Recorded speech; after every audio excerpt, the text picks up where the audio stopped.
So, hello everyone. Great to meet you all. I'm Ross. I'm the product specialist here at Move. And today I'm going to be giving you an overview of our various products, a deep dive into some of them and show you how they work behind the scenes. And then to run you through a live demo and show you what it's actually like in reality, how to use it, and how to process the animation and how to put it into an engine like Unreal to create a little scene at the end.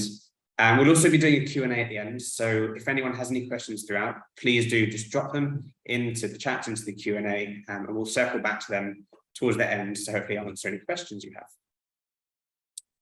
So, to get started, so we all know the challenge. Translating human movement effectively into digital worlds is becoming increasingly important as digital content and digital experiences evolve. But ultimately, the biggest question for everyone is, well, what's the best way to do it? How are you going to actually create this content? So I'm sure many of you have experienced that creating lifelike digital movement has been notoriously hard. There's been many different ways, but ultimately, it's very difficult to learn how to do it. It can be time consuming, it can require lots of manual inputs. And historically, there have been many different methods to do that. For motion capture, to take human movement into a digital environment. Now, each of those methods have had different strengths, different weaknesses, but ultimately those who are going to be the most successful in creating this content are going to be those who curate the best pipeline of tools to do that. And that doesn't necessarily mean having the best tools, but it does mean having the most effective combination of tools for your needs, for what you're looking to do and how you're looking to do it. But what do I mean by the most effective combination? Well, it's those that enable the most productivity, the quickest turnaround, the best quality, and the most effective for what you're looking to create in terms of cost, time consumption, education, and flexibility as well. So I'm sure you're all familiar with these kind of formats of motion capture on the screen, whether that be hand animation, suit-based, other AI solutions as well. But here at Move, our mission is to empower creators across all levels to bring their imagination to life through accessibility to 3D animation. And really, we're doing that through the medium of markerless motion capture. But how are we making that accessible? Well, in every sense of the word, we want anybody to be able to access the tools at a realistic price without the necessary years of education that have been required in the past, and without being restricted to so many protocols that have also been a requirement in the past. So ultimately, that also applies to those in front and behind the camera, because that is overall the team that's required to create that digital experience, that virtual motion. So what we're going to do is we're going to run through these three products you can see on the screen here today, and give them a little bit of a comparison to understand their strengths, how they might differ in terms of their use cases, and who they may suit best. So over on the left, we'll start off with the Move Pro systems, the bread and butter technology at Move. It was our first product that really provided the foundation for the preceding technologies. It combines multiple iOS devices to record video and process them in the cloud in post-production. Now, it's a portable setup requiring just a few mobile devices that allows you to capture anywhere in a very short amount of time to set up. In fact, I've done motion capture on the back of a boat, and there's some really bizarre places that you just haven't been able to do before, but that this system has enabled myself and others to do. Now, we also have an experimental mode that allows you to use other cameras aside from iOS devices, but within the same setup, so between 2 and 6 cameras, up to a 6x6 meter volume, and between 1 and 3 actors. We then progressed onto the invisible system. Now, fundamentally, that uses the same technology as the Move Pro system, but it's been adapted and optimized in order to run at low latency in real time with on-premise processing. Now, you can see you're capable of doing slightly larger volumes, and that's due to the increased number of cameras that it's capable of using concurrently. And that's perfect for virtual production, for pre-visualization, for live events and interactive experiences. And then the most recent one is the Move One system, which is currently in beta. Now, that's the real progression of the technology from the multi-camera systems in order to create 3D animation from just a single camera, a single iOS device. So being a single camera, it's the smallest footprint. It's the most accessible in terms of the hardware, and it's going to be at the lowest price point too. Now, it's a point and shoot app. You record the video, it gets sent up to the cloud and processed in a very similar way to the multi-camera app, but far more simplified. So it allows you to capture the moment, the motion capture, without that necessary setup time, and a very quick turnaround time too, being just a single camera worth of footage that the system has to process. It's perfect for short videos, for quick turnaround of pre-visualization for an animation, and to quickly create animated content. So we'll begin initially looking at Move Pro, as I said, the bread and butter, which provides the foundation of the technology for the preceding products. And how does it work? Well, I'm going to run you through the workflow of using the system, and then we'll bring it together into that live demo at the end to show you how to actually do that. So the first step is, before you even do your motion capture, understanding what you need from the system, and that will determine which configuration of the system you'll use. So we've got a configuration tool that you can find on our website and in our documentation, and that helps the users understand the relationship between the number of cameras they use, the number of actors that they can do motion capture of, and the size of the volume that they do it within. And it helps the user understand which setup works best depending on what they're looking to achieve. So if I just click play on this little recording, you can see it can vary between 2 and 6 cameras, between 2 by 2 meters and 6 by 6 meters, and 1 and 3 actors. But the general rule of thumb is that with more actors, you have a larger volume and you have more cameras too, although everyone's setup will differ. And it will also differ in terms of the shape of the layout. So you can see the diagram creates that ideal circle layout, circular volume. That's not going to be suitable for everyone, and some people may need more of a rectangular volume, which is why we've made the system as flexible as possible. So this is just a recommendation at the end of the day. So we move on to the next step. Once you've understood how many cameras you need, where you're going to do your motion capture, you're now on set, wherever that might be, whether that's at home, in a studio, in the park, or here you can see in an open space in town. So you're going to position the cameras around the volume in order for them to all see the actor fully framed the whole time. Now, it's going to be dependent on the space, like I said. Sometimes camera positions might be restrictive, and so they don't need to be in prescribed perfect positions, just providing as much variety of camera positions as possible, while still seeing the actors fully framed. Now, you can see very vaguely, we've actually used leaves in this example. We just grab something nearby just to mark out the perimeter of the volume on the floor so the actor understands where they can move while still being fully framed. It's useful to do that for the actor so they don't need to worry too much about it, but they can still see out the corner of their eye the space that they want to move within. Now, the next step is the calibration. So the Move technology doesn't require an actor calibration. Instead, we calibrate the cameras, the camera positions. The system then does the rest from there backwards. So once the cameras are positioned, you're happy they can see the actor fully framed wherever they need to be. We're going to tell the system where the cameras are positioned and how they're oriented. So a traditional Mocap system uses a wand of a set length that the cameras will detect, and it understands the position of the camera with respect to the wand. So as the wand moves around the system, around the volume, it changes size within the image, and the cameras calculate the distance from the wand based on that. In the Move system, we use the actor as the wand. So as they move around the volume, they're going to be getting smaller and larger. They might orientate differently around the image. And that's going to tell the system where the cameras are positioned. You're then going to input the size of the actor in the Mocap software, and that's going to provide the scale. So it's going to understand exactly the size and how that varies. Hey, Ross. So, yes. Can you double check to make sure that your optimize for video has been turned off now? Well, I'm going to be playing a few more videos. Okay. I'm just saying right now, what you're showing us here, though, is very blurry, difficult for us to see. Yeah. Let me try turning that off.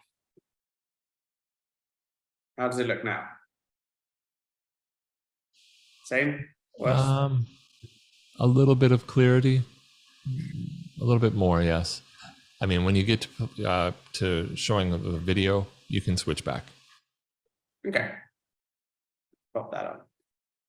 So for the calibration, like I said, we use the actor as the wand, and the actor needs to be detected. And we've told the system for the calibration that it's going to detect the actor that has their arms above their shoulders in a Y pose, so that it follows that actor as they move around the volume, tracking them to create that 3D data. So by detecting the actor in each camera individually, they're all going to get 2D detections. It's just a 2D video that they're going to detect. And then it's going to combine that data from the multiple cameras to create that 3D recreation. So at the start of each video that you record, the system needs to synchronize the footage. So initially, you're going to do just 3 claps, nice and loud, so that all the cameras can hear them. And then in post, the system automatically detects the audio peaks from those claps just to synchronize the videos. So you can see here, I'll return back to the start. At the start of the video, you've got 3 claps. The actor holds the Y pose and walks around the volume. Now the actor walks from the center of the volume out towards the perimeter of the volume. And the reason we do that is there's also an extra piece of data that we extract from the calibration, and that's to create the perimeter of the capture volume in 3D. So the furthest distance the actor walks from that central location towards the cameras creates a perimeter. And we'll see that in a few slides. We create a convex hole, which basically sets walls around the edge of the capture volume. And that prevents anyone else being tracked during the action takes.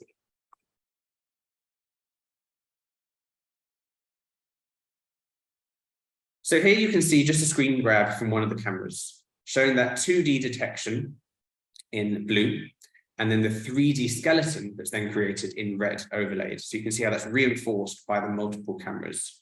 You can also see the reprojections of the camera locations. So understand where the camera itself is and where the other cameras are with respect to the 3D world. You can then see those same 3D recreations of the camera positions replicated in a 3D engine there. Now, coming back to that convex hole that I mentioned, here you can see it projected into each image to show how there is a perimeter of the volume and that it understands the space that the actor is moving within with respect to that floor plane there. And that's really important when it comes to doing the action takes. It means that the system knows which actors want to be motion captured and which don't, the ones in the background that don't want to be captured. So once you've done your calibration, you can now just go ahead and record the mocap. It follows the same process. At the start, you do 3 claps, and then you hold a T-pose just for a couple of seconds. And that's because for the first few moments of the motion capture, the system is estimating the bone lengths of the actor. So we recommend standing in a T-pose so that all the limbs are clearly visible in all the cameras, so that you can get an accurate estimation of the actor. You can imagine if they stand with their arms crossed, it's not going to be able to see their forearms too well, and it won't be able to get an accurate estimation. And once it's done that estimation after the first 1 or 2 seconds, it then locks that in for the rest of it. So it's quite important to get an accurate estimation from the start so that it's maintained accurately throughout. So staying within that defined capture volume that they created during the calibration, they can then do whatever movements they like freely within that space. You can see here we've got some nice martial arts that we'll see animated shortly. And you can record for up to 4 minutes continuously, and then send that footage up to the cloud where it will be processed. So the system ultimately is vision-based, which means that it's worth keeping in mind the system will track the key points it can see, and those which it can't see, it will do its best to infer. So it's worth considering the styles of movement and occlusion that may happen within the video to give the system as good of visibility as possible of the actor. And that also comes into account when considering the clothing that they're wearing. So we recommend not wearing too baggy and loose clothing where possible.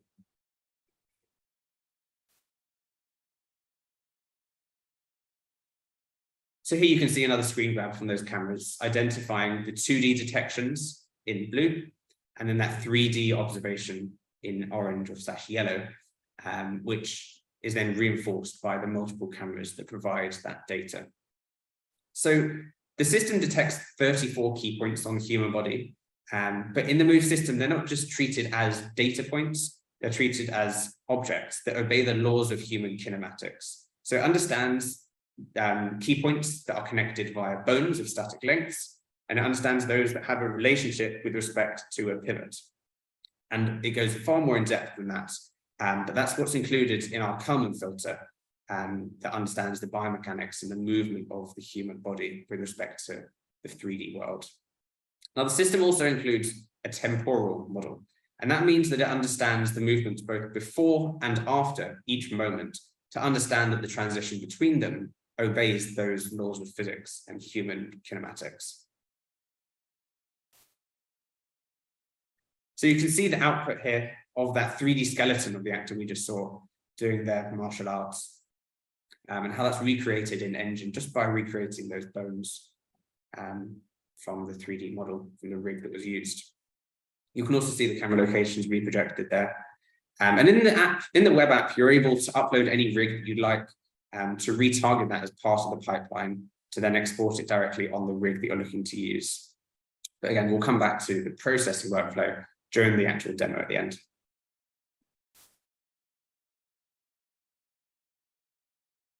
So once the mocap's been done, animation's been processed and retargeted, the final step is to create your piece. And here's an example of what we created using the animation that you just saw before. Hopefully this looks relatively clear. Yeah, it looks good. Great. So you can see how you can get creative with different camera angles, with even combining real and virtual camera positions, and use different rigs, environments to really transform the animation.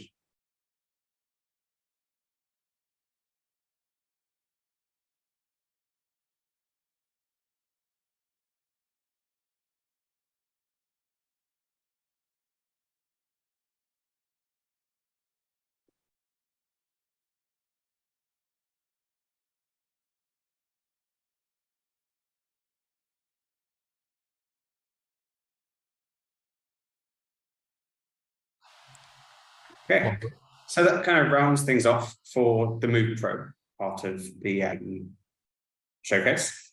The next part is about Invisible. So that's the real-time system that we developed in partnership with Disguise. And if you're not familiar with Disguise, they're a market leader in virtual production, live experiences, and the goal was to combine the Move technology, software ultimately, with the Disguise hardware, support, and pretty comprehensive ecosystem.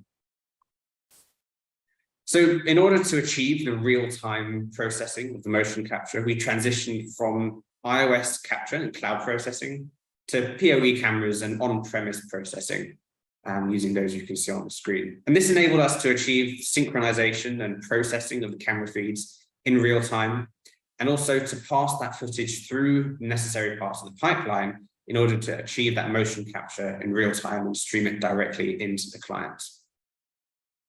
So here's a bit of a workflow diagram to show how that actually integrates with the Disguise production pipelines. And there's kind of 4 steps here to kind of understand. The first step being, in essence, the same as the Move Pro system. You record video from multiple cameras, between 4 and 8 in this case, collating the footage in one place and processing that. So they get processed on that MX server, and that runs the AI in real time to extract the skeletal data, which then goes through the second stage, which is streaming it into the Disguise system. And that functions as the middleman between the variety of technologies involved in that production. They've then got the render stream protocol.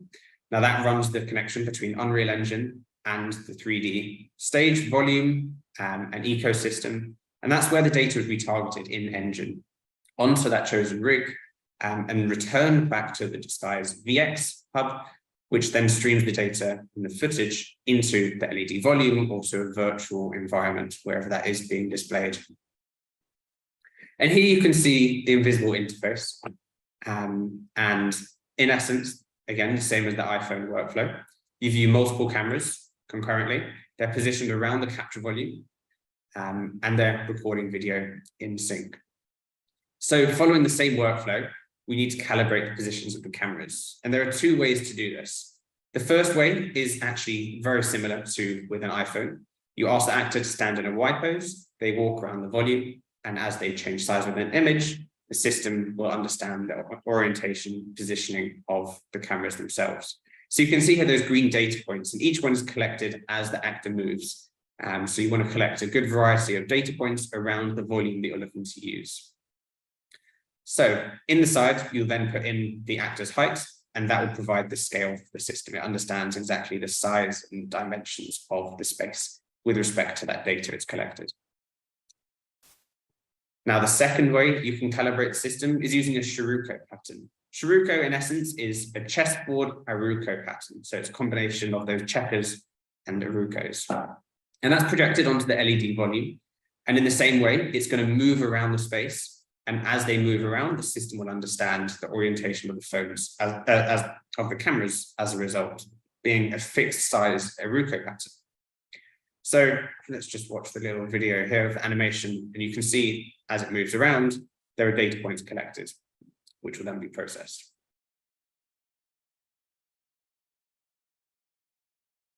Now, each method of calibration has their pros and cons. There's not necessarily one way that's better for everyone, but ultimately the human calibration is easy and requires no preparation, whereas the Sharukko animation that you can create in the disguise software in D3 is repeatable, doesn't require another actor, and can provide a more accurate calibration as well.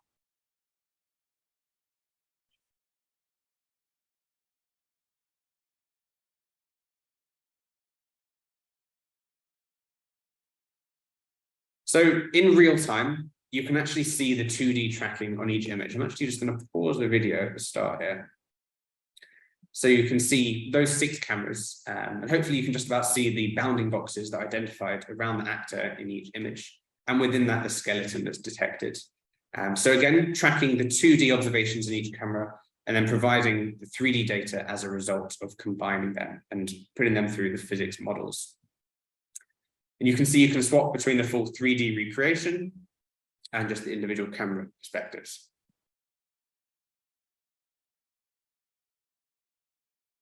So kind of just to re-emphasize for the invisible system, it requires no actor calibration as well as the others.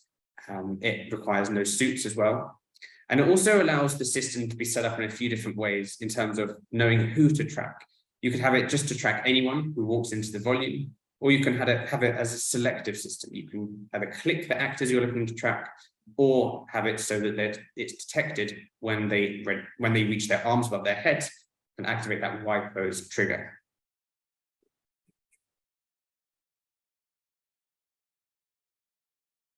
So here you can see the next stage of the workflow when it's in that disguise system in D3.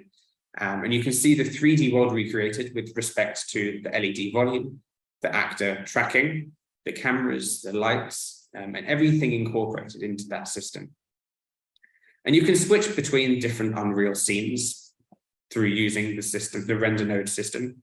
You can swap between different characters, templates, and you can treat the invisible skeleton like any other asset in the 3D world space.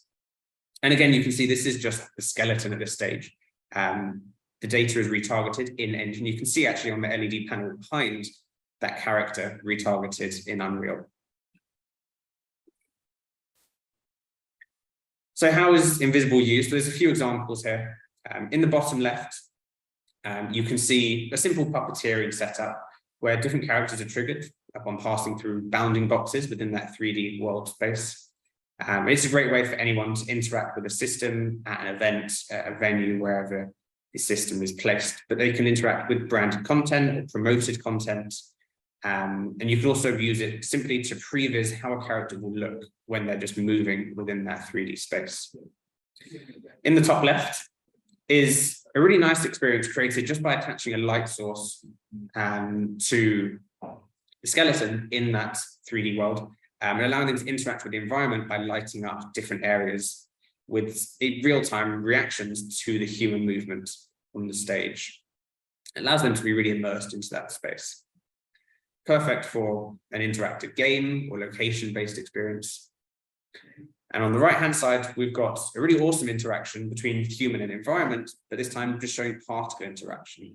So the avatar being invisible in the space, but their interaction with the particles around them, showing how the actor on the stage is moving, which is great for enhancing in-person performances from any scale to concerts and live events, but also for corporate presentations as well.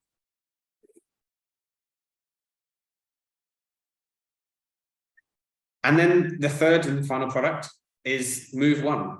So about 1 month ago, we opened up the Move.AI technology into beta, and we're really excited to share that all with you. And the app provides a point-and-shoot experience. So it allows you to place the phone on a table or a tripod, record the video, and download the animation just a few minutes later. We'll be showing you that as part of the demo. So how did we progress from multi-camera to single camera? Well, with Move Pro, you've got the luxury of collecting 2D observations from multiple angles, and then combining that to create the 3D data. Obviously, with Move.AI, we've only got the single camera, currently not using LiDAR. This means that the 3D triangulation is much harder to solve. So to do this, we really applied all of our learnings from the multi-camera systems and optimized them to solve motion capture with far less information. So in this case, the camera lens is the origin, that is the known location within the 3D world, and we reverse engineer from there outwards. So we again identify those 34 key points on the body, the same as the other systems. But now we pass those data points through our neural networks to understand the 3D movements of those key points with respect to the origin, and then passing those through the filters, the physics models, to ensure that they obey the laws of biomechanics and human movement. So on the left here, you can see a terrible video of my Macarena, but on the right, you'll see a far more interesting 3D recreation of that from just this video.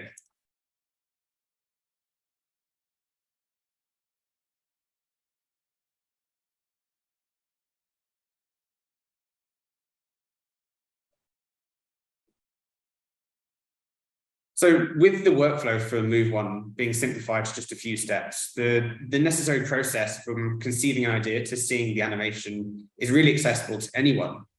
All that's required is put the phone on the table, have the actor fully framed, record the video, and download the animation.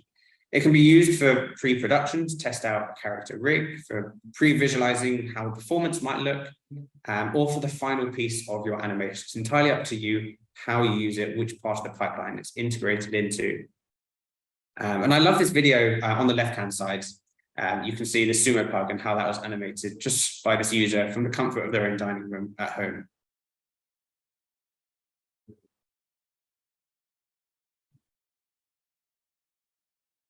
And then on the right-hand side, just a simple example of showing how you can check how the character rig actually moves and how it looks with human movement on it, with the full end-to-end process of creating that animation being just a few minutes.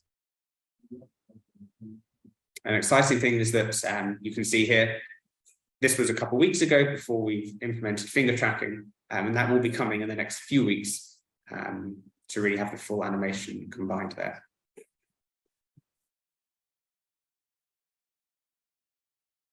So the next step is the API, and that's what's coming soon. We're going to be working on packaging up this technology into an API to allow anyone to create their own products using the Move.AI toolkit and to provide that motion data from video.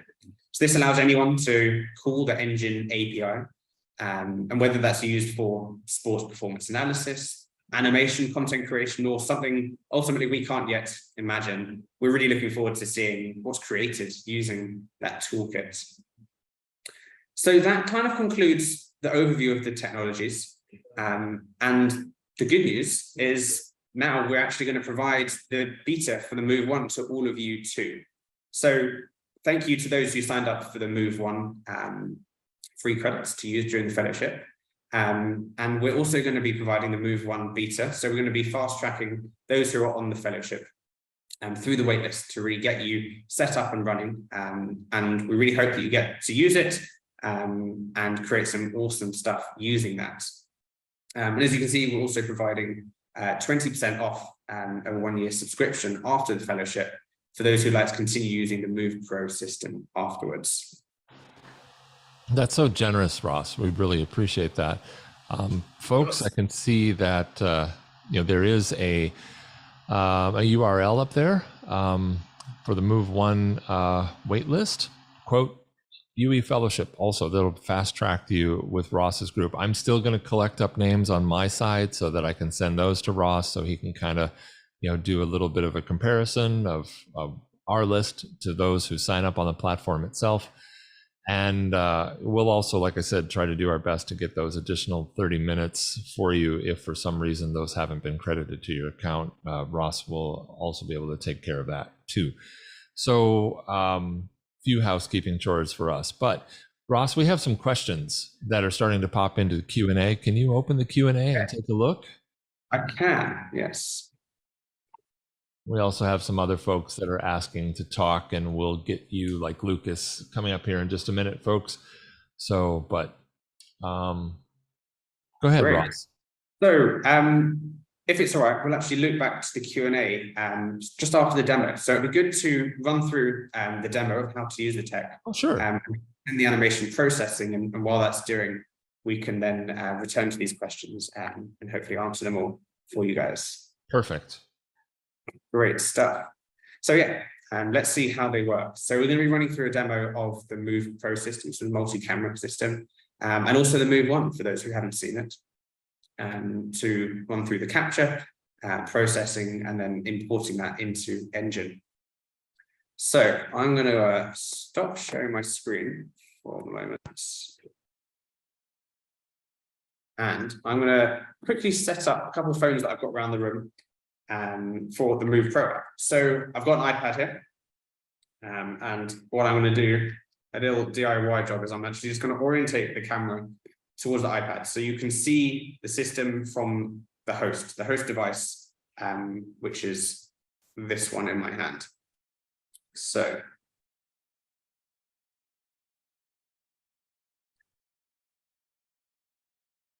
on the iPad, I have launched the Move app. So let's bring this. So hopefully you can see that, or just about. On the iPad, what I've done is from the home screen, if I can find it. At the top, there are two options. You can join as a camera, or you can host the session. So this is going to be our host. So I'm going to select that, and I'm going to create a new project. I'm just going to add it to one that I would call UE. Keep it nice and simple, and hit enter. So from here, I'm going to open the recording session. So there's a few tutorial screens here. I will skip through because I'm going to show you them myself. So here on the host, there is currently nothing to see because there are no cameras connected. So I'm going to go around the room and do the same process on the phones, but instead click join as a camera so that they will all appear here. So give me just a few moments as I run around the room.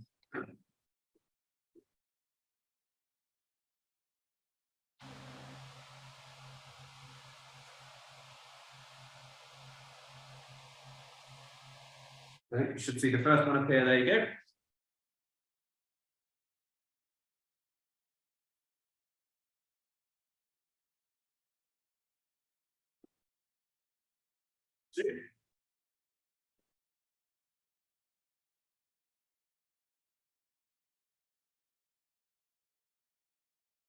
Number 3.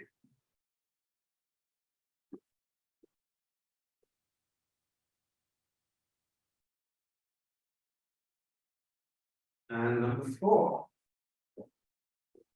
So you can see the 4 live feeds of those cameras there. Ultimately, the app just works as basically a CCTV system. It shows the live feeds of those cameras streamed onto the host. And the host is just the remote trigger. So what I'll do is there's the record button at the bottom. And as I showed you during the workflow, the first step is to do the calibration. So I'm going to walk around the space with my arms up. Hopefully you'll be able to see that in the videos. And the recording will take maybe 20 seconds. It's only a small volume I've got in this room. And then we'll move on to recording the Mocap. So, record. I'll do the 3 claps. Or the wipers, and just walk around the body.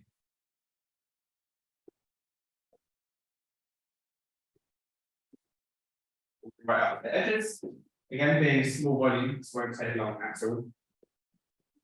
And then that will be the calibration part of the capture complete. That's it. Stop recording. And then create a new scene for the motion capture. So once I hit record, same thing again, 3 claps, hold a T-pose for a moment, and then I'll do a little movement around the room. So 3 claps, T-pose, and now I'm going to walk around. And what I'm going to do is I'm going to do 2 captures, and we'll see if we can combine them in Unreal afterwards.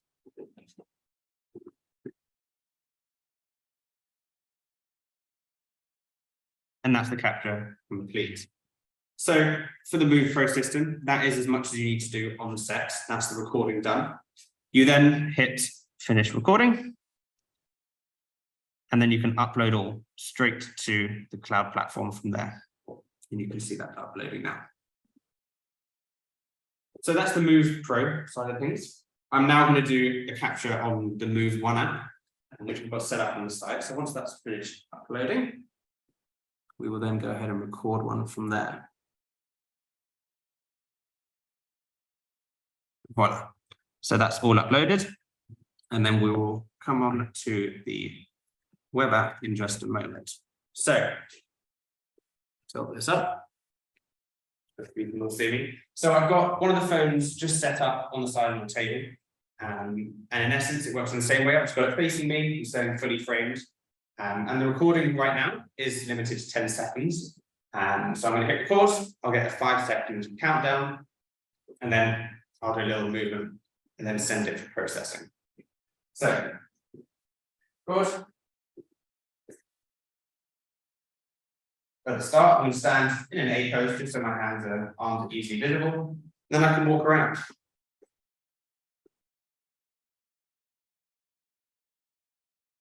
Go for a high 5. See if we can marry it up afterwards. So we'll send that uploading. Now we'll come back to the computer. So I'm going to go ahead and share my screen again to show you the second part from Move Pro, which is the processing side. So far, so good. Everything coming across here fine. Great stuff.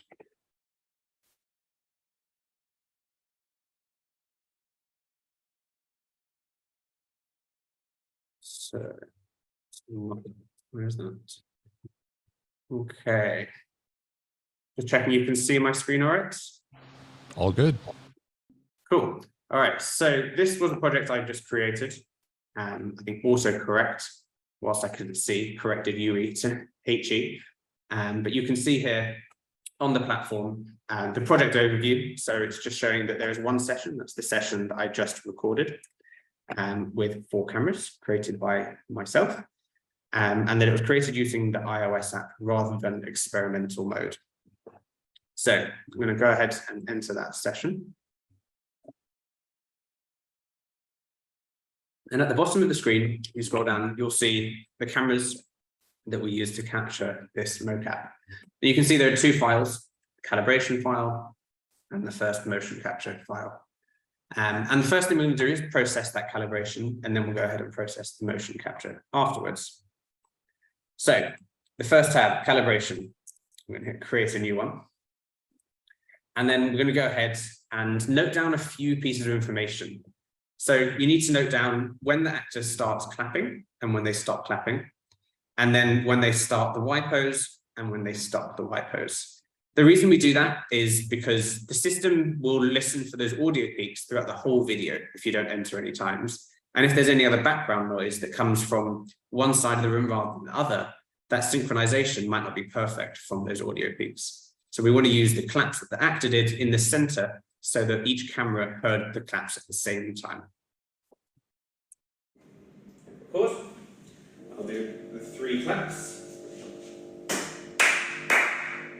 So the clapping is between 3 and 6 seconds. Hold the wipers, and the wipers walk around the seconds. Stop recording. 28. That's it. So between 3 to 6, and then from 7 to 28 seconds. So here it's just pulled in the file name, which can be the same as the title for this calibration. And then I'm going to enter my actor height, which I've got saved here, 1.77 meters. I'm going to hit save and run.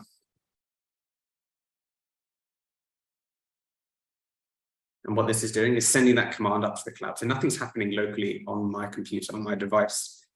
It's got the footage on the cloud, and it's now receiving the command to use those certain sections, segments of the footage for each part of the pipeline. So what we can do next is start processing the action takes, and that will queue it up. So as soon as the calibration is finished, it will then run those action takes. So we'll create a new take. We're going to select scene 1, take 1, and note down the same kind of pieces of information. So when the actor starts clapping and stops clapping, and then when the actor is in the T-pose, and then the end time can just be as whenever you want it to be. If you just want to process the first 5 seconds, or you want to process the whole animation, is entirely up to you. So 3 claps. Between 3 and 5 seconds. And then the T-pose. And now 7 seconds. And we'll process it until 20 seconds. Right. Between 3 and 5, 7 and 20. Same again, it's just pulled in the file name for the title. You can give it a scene name, scene 1. And you tell it how many actors there were in this scene, in this take, sorry. 1 currently. You can choose a prop. So if you have a football or similar sized ball, you can actually track that if you select the prop. And then you hit save. And again, that's going to send the command up to the cloud.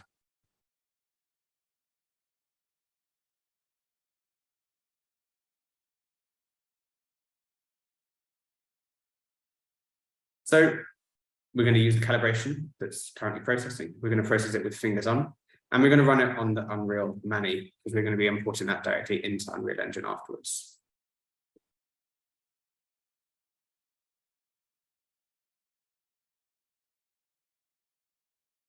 And there we go. So that is now queued up, and that will begin processing as soon as the calibration is finished.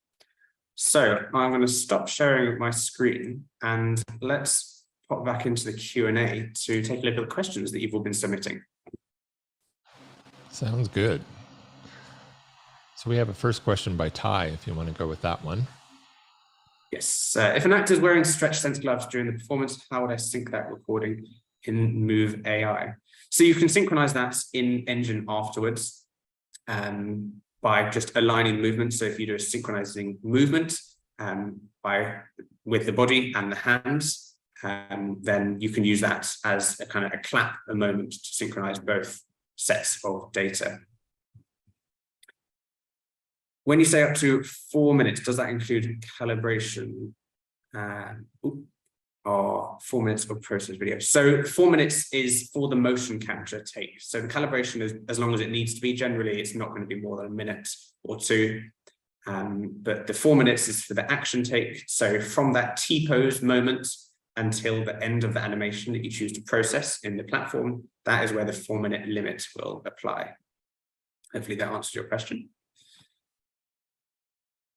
Is it recommended to upload and confirm your calibration take before recording your performance? So, if the camera is not correct, is there a way to salvage any recorded takes later? So you can do that. So in the mobile app, you can upload the footage and then return to the recording screen to record the rest of your session, your scenes, if you'd like to do that, which can be a great way to do it, because then it can provide calibration feedback whilst you're doing the shoot. But yes, so ultimately you will need a calibration for those camera positions that are the same as the action takes. So if there is a mistake or a problem with the calibration, that's why we recommend doing an extra calibration at the end of a shoot. If you're doing a shoot that's more than just a few minutes long, and there's a chance that maybe one of the cameras was moved or something, then we recommend always doing a calibration at the end of your shoot, just to have that as a backup. Because ultimately, yes, you can't process any action takes without a calibration. Let me just grab the Move one first so I can grab the FBX animation when that is complete. Okay, I lost the true depth function on my iPhone X when the kid dropped into a bucket of water last year. It lost the face unlock feature. Will it still work with Move.AI? Yes, it will still work. We don't use LiDAR in the Move.1 app, if that's what you're referring to. We don't use it in the Move Pro app either. So that won't be a problem. The Move Pro app just records RGB video. And yeah, Move.1 doesn't use LiDAR. So that shouldn't cause any implication on the usage of the apps. Were those examples you showed cleaned up at all? I'm not sure which examples you're referring to, but all of the ones that we share are completely raw and there is no cleanup involved. Whether that be from Invisible, because that's real time, there is no time for cleanup, but also from Move Pro, that launch video that I showed was completely raw as well. And same goes for Move.1.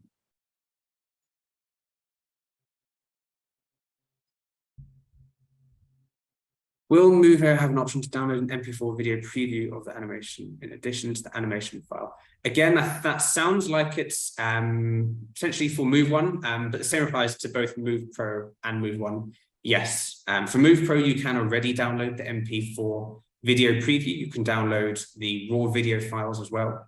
And in Move.1 very soon, we will be sending an update. Yes, the export of the MP4 video preview.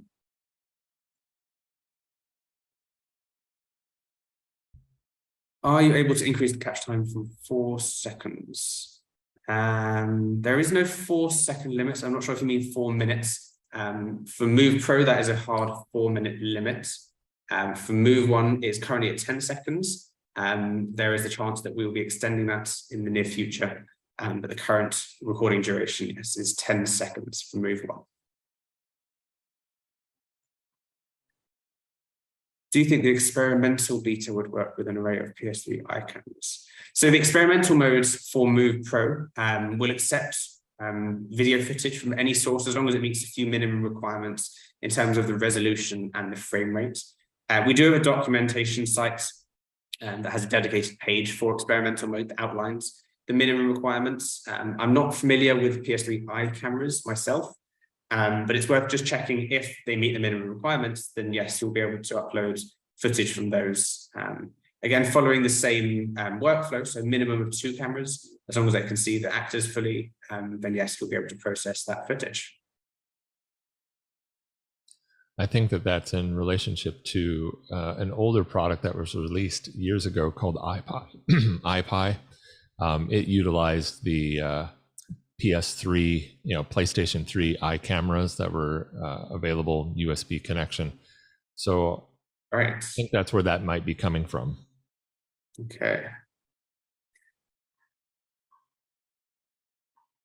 Which method provides the highest fidelity, Move Pro, Move.1, etc.? Great question. So currently Move Pro will provide the highest fidelity because it combines the best of both of the other technologies. It's got multiple cameras. It's post-production, so it uses all the necessary models to get the highest quality. It combines, the 2D data from multiple different angles to collect as much data about the actor and to pass that through the physics models. So Move Pro will provide the highest fidelity. What are the best practices when you have multiple actors or when you have occlusion caused by actors? Will you have any additional non-visual technology you'll pair this with to help something like that?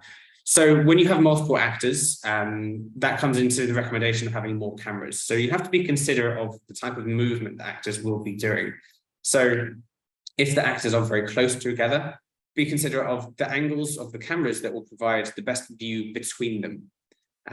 Best practices can also involve the clothing that they wear. So if they're going to be interacting a lot, then give the system as best possible chance to differentiate between them by wearing different colored clothing so that they can easily see between the limbs of the 2 actors or multiple actors. But again, it's just being considerate of the system will need to be adapted depending on the type of movement, the space, the lighting. But it's just kind of in essence, look through the video of the cameras and see how well you can determine the movement of the actor within the image. And if you need to put the camera in a slightly different position, then do so. But ultimately, the system is adapted depending on each setup. Lots of great questions, folks. We've got a lot more to go, so I hope we're not tiring you out, Ross. Hopefully I get a chance to flick through the animations so that we can then import it into see how that's getting on. So the calibration has finished and the action take has almost finished as well. Yeah, so 95%. Okay, so question about types of movement that involve lying on the floor, push-ups, rolling on the floor, body inversions, etc. Basically yoga poses, yeah. So in terms of those kind of movements, from Move Pro, you'll definitely get higher fidelity because those kind of movements involve a lot of occlusion, whether you're occluding yourself between the floor and your own body or between your own limbs as well. I definitely recommend using Move Pro for those because you're going to get as many different angles to reduce the amount of occlusion that is encountered. Things like push-ups, rolling on the floor, lying on the floor, I've seen come out very well from Move Pro. Hand pressed together, that's kind of scenario where you might want to then look to use gloves if you want the highest fidelity of finger interaction with each other as well.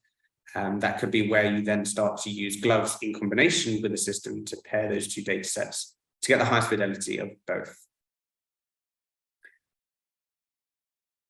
We're finding that the Move One early access URL doesn't allow Gmail accounts. Yes, you will need a dedicated email address, not a public domain. Unfortunately, that's something that will be one of the requirements in order to register. If you do have trouble with that, please do just reach out to either myself or the team at Epic, and we can see what we can do to assist you with the onboarding process.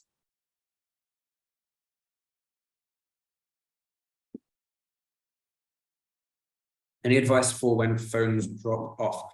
So I guess that question is referring to Move Pro.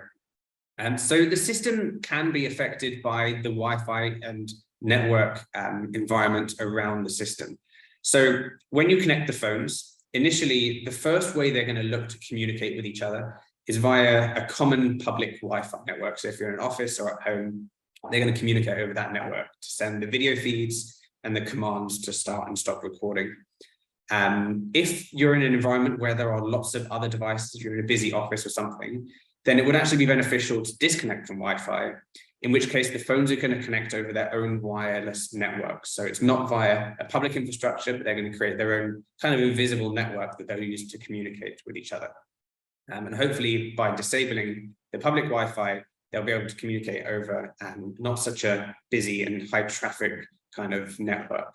So I'd recommend that if you're encountering network difficulties. We do also have a site on the documentation if you like any more advice about how to combat those kind of problems if you are encountering them. But yeah, hopefully that answers your question. How long can the performance takes be? Again, 4 minutes is the limit from that T-pose moment until the end of the animation from Move Pro, and currently 10 seconds for Move One. There are many options to upload at the end of the take. We've had lots of issues uploaded. Can you go through them and what we should be doing to maximize upload success? So Move Pro again. So many options to upload at the end of the take. Yes, so at the end of the session, you've got 3 options to upload. You can upload all, which will upload from each camera independently via the Wi-Fi network or internet connection that they have. The next option is to send to host. So you can, over either the common network that they're connected to, or if you disconnect from that Wi-Fi, they'll still use their own network to send the footage to that host device, where you can then upload the footage later. If you're somewhere else that doesn't have great connection, then you get download it onto the host and upload from there otherwise. So when you download the footage onto the host or from any device, on the home screen of the app, you can then hit re-upload from that session. So you've got a list of your recent sessions, and you can hit re-upload at a later time when you have an internet connection, and that will allow you to re-upload that device's footage, whether it's from a camera or the host that has all the footage. There's a few different options for how you can do that. And then the final option, yeah, is just to save for later, which already is functioned at the end of that session. The footage is already saved on each device, and that allows you to save it for later and always upload at a later time. So how are we looking for processing? Yes, how are we looking? So the Move Pro is finished. So let me share my screen once more. So if I just come back to the session overview. So here you can see the calibration with a green tick, with calibration quality being excellent, which is great to see. And then the take here also with green tick showing it's finished. You can see a video result preview, which is just a low-res MP4 showing the rig and the reference video in the background. And then on the right-hand side, we've got a download button, which we'll use to download that FBX to drop that into Unreal. So in the download menu, you've got a handful of different formats that you can download depending on where you're looking to use the animation, how you're looking to use it, is entirely up to you. But we're going to go ahead and download the FBX, retargeted FBX. And I'm also going to go ahead and launch up Unreal. Just bear with me.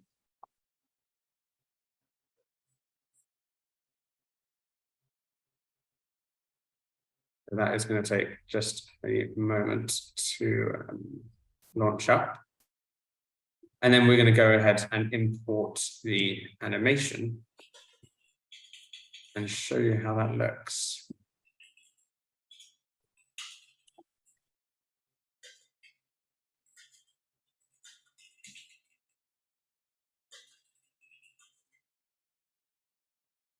So I've also, I've also got the Move.AI animation. So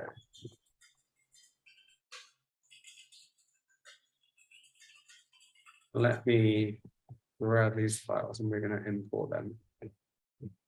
So here I've just launched up Unreal with a nice little project of the Move Studio that was created. And I'm going to go ahead and import our two FBX files. So the first one being from Move Pro. Let me actually just rename that.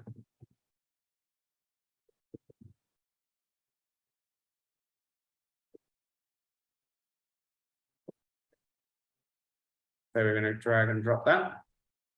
We're going to select the SK and mannequin and hit import.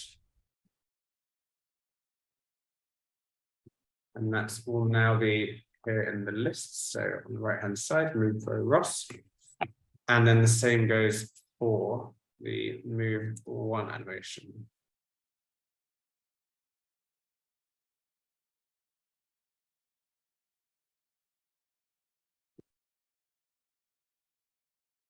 Drag and drop. On the Move.AI skeleton, import. Cool. And potentially me running my developer version of the beta app has imported that slightly wonky, but that's fine. We'll correct that. So we're going to go ahead and open up the sequencer here. And get that larger. And here under the Move.AI skeleton, we're going to go ahead and import the Ross animation and delete this old one. And here, this is where we're going to likely see when I press play, it's sideways. So should just be able to whoop.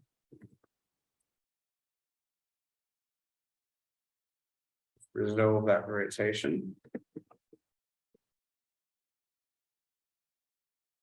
And see how that looks. Might need to change the orientation slightly.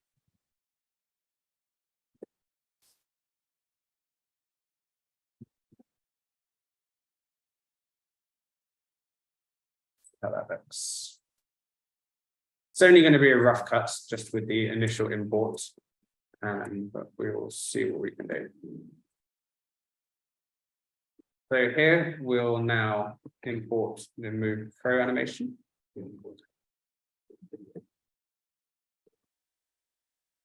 Same way. We'll move the old one and bring it back to the start. And what we've done is we've actually got a pre-configured camera pan to combine this, but let's just leave it at the wide angle so we can see both animations.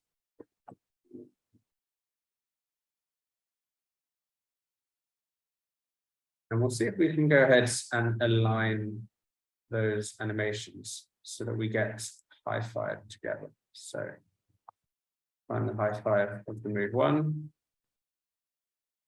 and the Move Pro.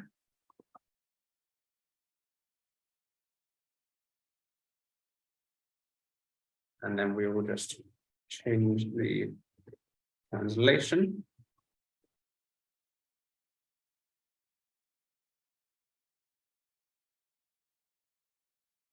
Now you can see, given the retarget is on a slightly different rig, their arms aren't going to align perfectly with just different size skeletons, but we'll see how this looks.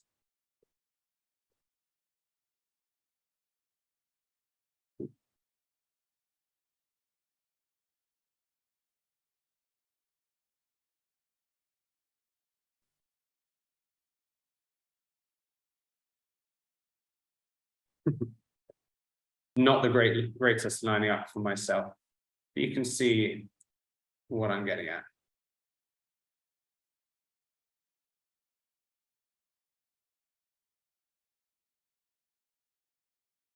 And you can see the difference there in the rigs, unfortunately not lining up perfectly in this case.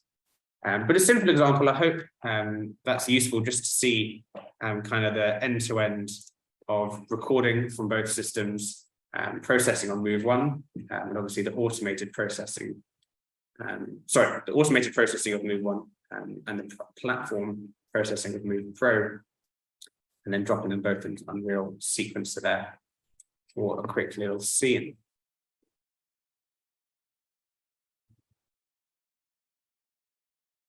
So let's jump back into the Q&A now. We do have one question that some folks are asking on our other private Slack server that I want to kind of reiterate. Yeah. Some folks are having problems with uploading video data and camera data up to Move.AI for processing. And I know that you went through and listed all the different options that you have for the uploading process, either directly from camera or to host or save for later. Those are good strategies to kind of like hopefully find a better connection if you're having connection issues getting to Move.AI and uploading that data. But some folks are stating that there's some additional delays or problems getting their content processed, or actually getting things uploaded to Move.AI. Either things get canceled in the uploading process, or it doesn't finish, or it hangs, or a number of different options. What should we do if that happens? Because I don't know how heavy of a demand is on your servers. Yeah, of course. So let me kind of break down the different stages of the workflow. So the first step is connecting the devices. And if you are on an extremely busy network, then it might be that you'll see either phones not connecting or the video preview, the streams, being slightly delayed. So again, the first step being disconnect from that public Wi-Fi network and to either use the iPhone's own wireless local network. Or the other option is to actually use a wired setup. Now you can actually get adapters to connect iPhones via a local wired network via Cat6 cables. If you're looking to connect them directly to really bypass any wireless interference. When it comes to uploading, like I say, if you're able to upload in the moment, then do so, or you can save for later. But ultimately, the footage does need to be uploaded from within the app. So you'll need to be on a strong enough internet connection. Now, the video files aren't large. They're relatively small because they're just HD, RGB video. So you can upload on the spot, or the footage is saved for later, like I said, so you can always upload at a later time when the phones are on a solid internet connection. When it comes to processing, it's hard to tell without seeing specifically what the issues are that are being encountered.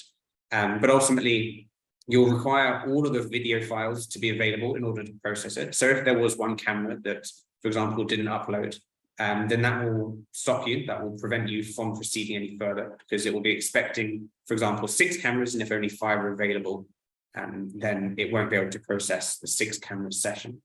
Now, there is an option on the web app.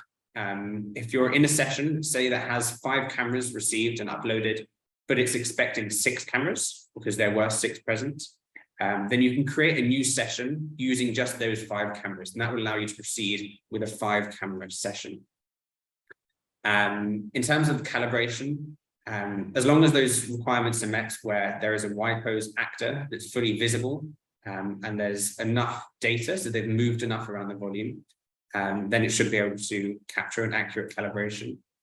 There are many factors that can affect the quality of the calibration, being the clothing style, if it's not easy to see the actor's limbs, if the lighting is causing a very heavy silhouette of the actor within the image, a variety of things.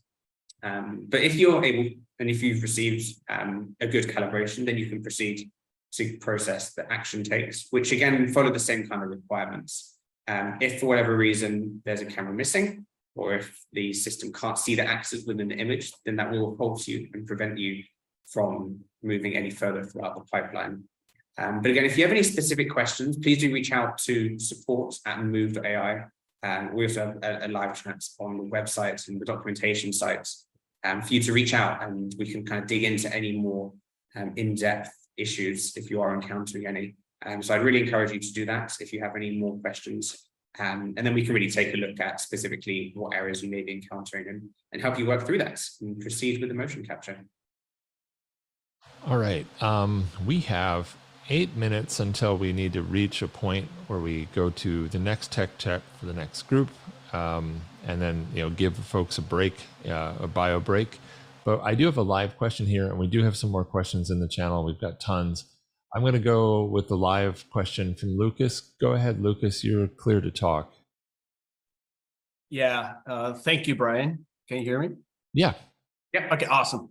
Hey, Ross. Thank you for your presentation. So, Ross, I have a very a particular questions here using Move.AI, more tailored to live events, concerts, and tours. Okay. The reason of my question is because in the company we have working a lot of concerts and tours, and we always have issues using some suits and even some tracking systems on the market, like a black tracks, where is daylight. Okay, so a couple of questions that I have here is, can you have? Well, I think you answered that question already. Stick it to one, Lucas. We only have time for one question.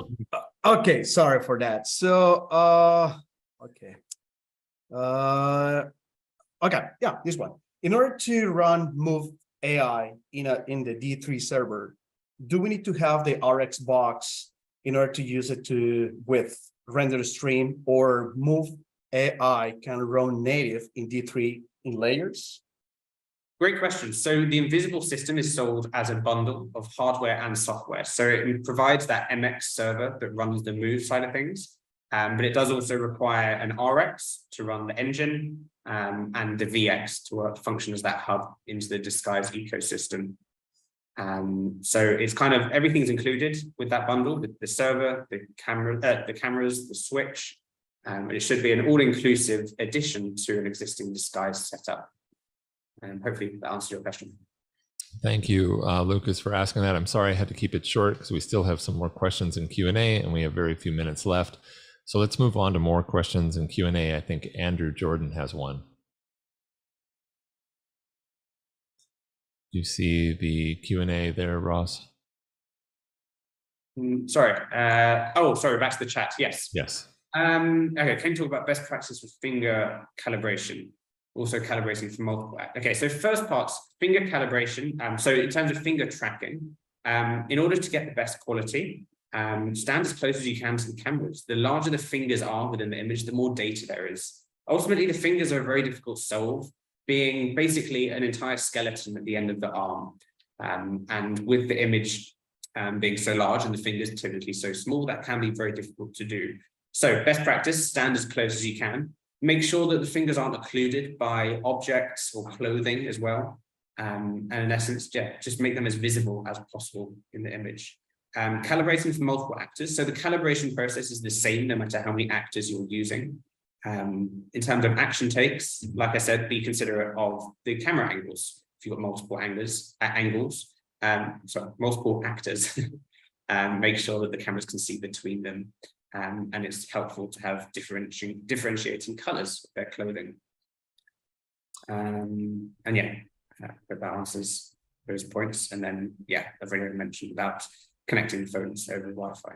Can you wear a head-mounted camera while recording? Yes, you most definitely can. We've done many shoots ourselves, and many users have done too. That doesn't cause any impact on the capture. For calibrating multiple people, only one person needs to do the clapping and Y pose, while the rest are in T pose. Yes, that's correct. You only need the audio from the claps from one source. But yes, we want every actor to be stood in a T pose. Could you actually record 2-year-olds if they hold T pose? Yes, any humanoid of any size or age is able to be motion captured. Nice. Could you explain how to use our own rig? So we have a great documentation page dedicated to that, showing how you upload and map the rig to our system. And then you saw when I processed the action takes on the web app, you can choose which rig from either the default list or those that you've uploaded that you can retarget onto. Is Move.1 iPhone only? Yes, currently it requires an iOS device, whether that's iPhone or iPad. It's totally fine, but it does require iOS currently. Is facial mocap planned for the future? Currently not. We love to see all the other facial mocap solutions used in combination with our system to provide the full body, fingers, and face together. And we're happy for you to use any solution in combination with ours. And yeah, we don't intend on doing it ourselves because we've seen the great things that have been done combining other solutions with ours too. Will it be possible to upload a video and use that to get data? Yes, so you can upload your own videos using experimental mode from any camera source, as long as it's HD. We'd recommend 60 FPS, and you're able to get motion capture from that too. Okay, invisible question. So set up the D3. Not to cut on Lucas's questions. I know that he has some very specific technical questions and related to disguise, and we only have 2 minutes left. Lucas, all good. I love you, man, but we have to go and move forward. If you'd like to drop us an email, we can continue your questions about the D3 disguise setup. We're more than happy to answer any of those questions. We set up 4 iPhones and 1 kept disconnected and can move process switches from 3 remaining. Yes, so like I mentioned, you're able to create a new session using those 3 cameras that have been uploaded. You can use as little as 2 if you like. But yes, there's a function on the web app. I can very quickly show you if I just pull up my screen quickly. So in the top right corner, there is a create new from button. Here you can create a new session, put a name, and select which cameras you'd like to use. And let's say camera 2 is the one that didn't receive the footage. You can then just go ahead and select those 3 cameras, give it a name, and it will basically duplicate that session and remove that camera that's missing. In your experience with the single phone method, does touching the iPhone screen when starting and ending takes? So for the single camera setup, there is no calibration process. There's no necessary calibration sequence because it is just a single camera and it works out the mocap with reference to the camera. So you just record the take and upload it afterwards. You're able to touch the screen between takes because that location doesn't need to be the same between each different take. While recording your video, does leaving the volume or view or any camera at any point invalidate any video recording? So during the action take, please do try and stay within the capture volume. Ultimately, the tracking will just finish when it can't see you anymore. So if you do leave the volume, that will end the tracking. If you do re-enter the volume, we'd recommend holding a T-pose and starting a new animation take from that moment onwards. All right, we're doing on time. I appreciate we've got plenty of questions. I think this is going to have to be our last question, unfortunately. And we also want to make sure that we get your contact info and we can wrap up everything here. So we need to go to tech check for the next group of speakers. But let's answer the anonymous question. Okay, thank you, anonymous attendee. How long are the videos stored on the phone? I'm concerned about filling up the phone's hard drive over time. So for the Move Pro and the Move 1, the videos are stored indefinitely on the phone. Now, if you do run out of storage, you're able to just remove the video files Within the app itself, if you do run out of footage, it will just start to overwrite the oldest footage available within the app. So you don't need to worry about it not being able to record. But you are able just to remove the data from within the app in the settings of the phone. Awesome. Ross, this has been amazing. The fact that you took the time out of your busy schedule to come and show us Move.AI has been very helpful. I know that there are a number of fellows who are out there who are implementing and using and trying your software right now. There was some folks had a Mocap party last week in which they got together to try and test some of these things. So how can the fellows contact you directly if they need to? Of course. So you can either contact myself, Ross at Move.AI, or directly to our support team, who will be able to answer any questions with an ongoing Mocap. If you're working through any troubleshooting steps, if you've encountered any problems, then please do reach out to them. They'll be able to take a look directly into each take on the cloud side of things and help you work through any of those queries. But yeah, feel free to reach out to me too. And yeah, thank you for having me, for letting me show you all and introduce you to our technologies. Really looking forward to seeing what you will create, and good luck with the rest of the fellowship.